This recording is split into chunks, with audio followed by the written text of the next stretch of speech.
Thank you very much, CPPR, Mr. Dhanraj, every Sacred Hearts, Father Bishop.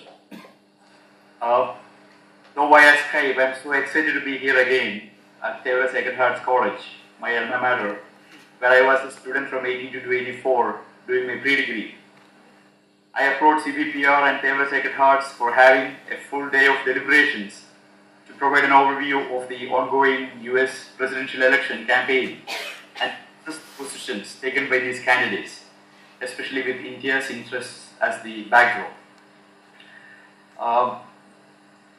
I was thinking whether I want to talk about my candidate or my support or his positions, but looking at the whole scenario of Trump presidency, the whole world is even his supporters are not in a position to say that they support him openly.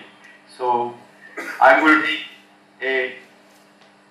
a neutral stand as much as possible in talking about the points that I think that is important in the Indian context in this election.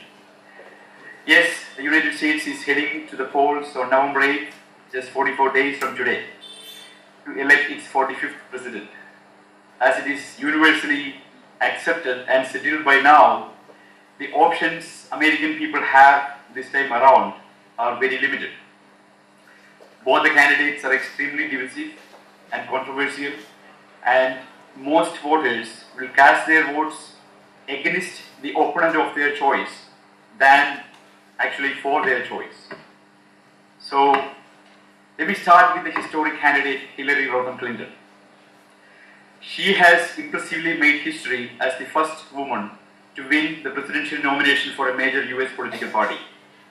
As a candidate of the establishment, most Democrats and many establishment Republicans, including former Republican presidents such as the Bushes, former candidate like Mr. Romney, and business magnates Warren Buffett, Michael Bloomberg, all have lined up behind her. Her supporters believe that she is a better option, mostly because she will maintain the status quo, whereas her outsider opponent and change candidate Donald Trump is not at all tested and very unpredictable, and has, as everybody has seen, a ton of temperamental issues. So for whoever's sort of okay with the status quo, and especially since the alternative, Mr. Trump, seems to be too risky, it is very easy to conclude that Hillary is their choice. And most Indians, whether they live in India or in the United States or anywhere else in the world, conclude that Hillary is their choice too, just like the rest of the world. Now, let me briefly assess some of her positions in a little bit more depth, especially with the Indian national interest as well as the interests and preferences of the Indo-American community, to see how she fares. And since an expert Democrat who is very familiar with the Clinton policies, I would say not her positions, but maybe her associations and her acquaintances rather that I'm going to be talking about when it comes to the India-related issues. First of all, on economy front, most experts believe that Clinton's policies will result in tax increases, reducing the incentive to work, save, and invest. Obama increased taxes by $1.7 trillion to fund his welfare initiatives that he believes will make the world a fair place. Clinton too has proposed a bolder welfare agenda to make it fairer for the poor and suffering, without clearly articulating where the money is going to come from. Clinton pretty much is expected to continue Obama policies, and in a tight money situation, it would be foolish for anyone to expect that taxes will go down under her watch. She talks highly about small businesses without any specific viable proposals to help them. If we go by the aftermath of Obamacare for small businesses, and myself being a small business especially, and twice Obama voter, I voted for him in 2008 as well as in 2012, and that tells you I'm not an established Republican or a right-winger.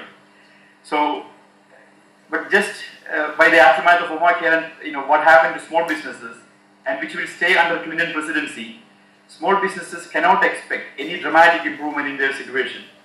Employees' health insurance premiums skyrocketed, resulting in most small businesses dropping their insurance coverage, making them less attractive for prospective employees. Small businesses play a vital economic role in the United States, as you all know. In 2012, according to U.S. Census Bureau data, there were 5.73 million employer firms in the U.S. Firms with fewer than 500 workers accounted for 99.7% of those businesses, and businesses with less than 20 workers made up 89.6%. Most Indian American businesses being such small businesses, and most Indian Americans workers being in high income brackets. Clinton's economic policies will have a direct adverse impact on the financial well-being of Indian Americans. On the ethics front, and everyone knows that Hillary had different stories for different audience when it comes to Benghazi debacle. On the ongoing email server controversy too, Hillary lied about what she knew, what she deleted, what she classified, and what was classified, and so on and so forth. Yes, it has been a little bit overblown by the Republicans. However, it is still a matter of national security and to an extent even international security. So when Benghazi shows a level of immaturity in crisis situations, her private email servers are indeed a sign of ignorance and or negligence. And Clinton's track record when it comes to India. Contrary to popular belief, is not seen to be very friendly but rather corrosive. A long-time ally and major donor of President Bill Clinton and Hillary Clinton, Robin Raphael, was at the center of an FBI counterintelligence probe in the last 2 years. She was a registered foreign agent for the Pakistani government up until just days before she was appointed to run the U.S. State Department's Pakistan aid team. Raphael's emphasis on providing Pakistan with the military aid, construction of oil line in Afghanistan for supply to Pakistan, her characterization of Kashmir as a disputed territory, and her lobbying for separatists in Jammu and Kashmir made her a target of criticism in India. Raphael also sided with 6 separatists and persuaded Clintons to support them. As part of a spying investigation, FBI had searched her home and her security clearance had been revoked. Though in March 2016, of course, a Democratic administration, the investigation has closed without any charges being filed. The Clintons' USA of the 90s showed an irrational curiosity to equate India and Pakistan, whether in connection with the sanctions, the nuclear policy, the presidential visit or the military aid, in spite of growing Islamic fundamentalism in Pakistan during that period. Ross law firm in Arkansas, headed by Hillary Clinton, was the official lobbying firm for Pakistan in the US. Ross law firm brought back Bank of Credit and Commerce International, BCCA, to the United States, a corrupt bank notorious for housing many dark channels and criminal financial networks. Clinton was one of the 2 individuals involved as a legal representation for BCCI. BCCA was established in 1972 by 2 Pakistani bankers. Criminal investigations uncovered that BCCI was laundering money for Middle Eastern terrorists, including Osama bin Laden. This bank has directly financed almost all the major terrorist plots in the 1990s, including 9/11. Obama has done extremely well to facilitate the advancement of strategic partnership with India under both Prime Ministers Manmohan Singh as well as Narendra Modi. But his administration also has shown weakness when it comes to Pakistan, and maybe the remnants of the Clinton-Pakistan friendship circles may be to blame. Despite having evidence of Pakistan's malicious activities, aid has continued to flow to Pakistan. In turn, Pakistan uses a big chunk of this money to buy weapons from the US, an extremely counterintuitive process from what I see. The remainder of the aid is used to take part in and sponsor illicit violent activities everywhere, especially in India. This also leads to the question of numerous and high amounts of donation the Clinton Foundation has received from the Middle East. Irrespective of Clinton's extent of involvement, her associations and actions with the Arab world show a lack of foresight at least. Clinton's ignorance thereof has led to several tragedies and miscalculations for which many Americans have paid with their lives. And with folks such as Huma Abedin and Robin Raphael as her trusted allies, and Hillary herself having the history of leading a firm that officially lobbied for Pakistan, one thing I am certain, the access to a Hillary presidency and White House will be obviously much easier for Pakistanis than for Indians. The huge progress in the Indo-American relations that we have achieved in the last 16 years under Bush and Obama, that we all have worked so hard for, may suffer some reversals under a Clinton presidency. US is now projecting India as a counter to China and as a world player, while Pakistan is regularly admonished by US lawmakers for being the mecca of terrorism. India doesn't want any reversal of such progress, and given the Clintons' penchant for Pakistanis, India would have to remain at most vigilant under a Hillary presidency. Now, when it comes to Trump, his weaknesses are well known. His fondness for drama and theatrics is obviously making his policy messages discernible to the public. He shows extreme immaturity, almost that of a teenager, when it comes to attacking his rivals personally.